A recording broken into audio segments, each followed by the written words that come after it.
you had a blast, I think, for a lot of the time. But Yeah, it was just towards the end, you were just like, okay, it was exhausting because it wasn't interesting work. I'll come and do anything if it's interesting. Right. It But just it was got like, repetitive. here's your coffee. Here, honey, Michael always says, what did you have to say today? Oh, Clark, how's your leg? Whatever. It was just for some reason. Tom loves you.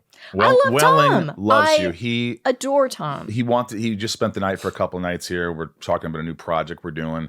And he's like, I want to be here for Annette. And I'm like, well, she's at 12. Oh, I have to leave at 8:30. Oh. And he was really bummed, but he always loved working with you. You remember there's a scene, he always talks about a scene where he wasn't even supposed to tear up or cry and he got emotional because you made him emotional. You were so engaged and so present in the moment that it got him emotional. He felt like that's great. He got That's really what emotional. actors need to do for one another, to be in it all the time. You were always there.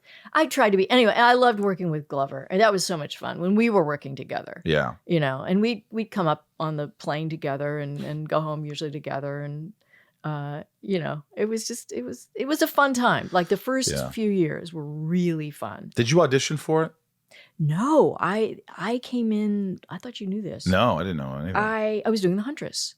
And so I didn't know anything about it. And The Huntress ended, and I got this call from my agent saying that they wanted to replace Martha Kent. It had been shot. It was a woman named Cynthia Ettinger. Right. Wonderful actress. So they sent me the pilot. I saw it.